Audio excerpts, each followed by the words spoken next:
tumekuja kwa sababu tumetumwa na aliyekuumba. Jina la Bwana libarikiwe. Hivyo kaa attention na kuwa na shauku ndani yako kwamba natamani niwe na mimi nimpate kamanda Yesu jioni ya leo. Ukimpata Yesu umepata vyote. Haleluya. Basi wakati huu nitakwenda kumka. Haleluya. Watu wa Tabata kisiwani, Mungu anawapenda. Haleluya. Jioni ya leo ninawatia sauti kutoka mbinguni ikisema, andika, heri wafu wafao katika Bwana tangu sasa. Heri wafu wafao katika Bwana tangu sasa.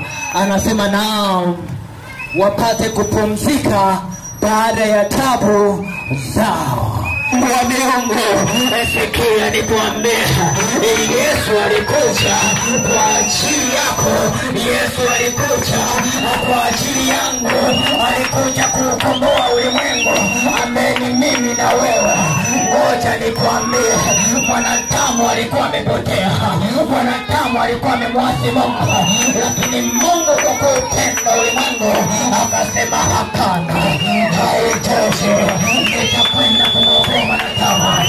Yesu akaja, Yesu akashuka na lengo la kuzaliwa afe msalabani.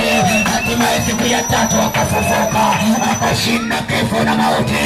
Ngoja nikuambie, kwa yoyote yule anayemwamini Yesu, anayempokea Yesu, anayemkubali Yesu ya kuwa ni Bwana na Mwokozi wa maisha yake, ukiamini utaokoka, na baada ya kuokoka utafanyika mtoto wa Mungu.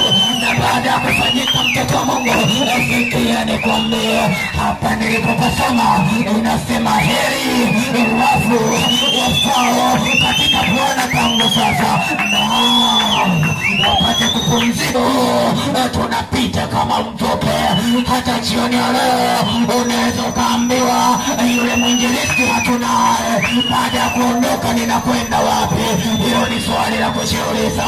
Nakuambia jioni ya leo, mpe Yesu maisha yako, kamilisha maisha yako. Haijalishi ulikuwa tajiri, watu walikuwa unaponda raha, lakini watasema apumzike baada ya tabu zake nyingi. Duniani ni tabu, duniani ni shida, duniani ni mateso, duniani hakuna raha. Yesu huyu aliyeshinda kifo na mauti. Mauti haikuweza kumkamata mwanaume, mauti haikuweza kumshika mwanaume. Ndivyo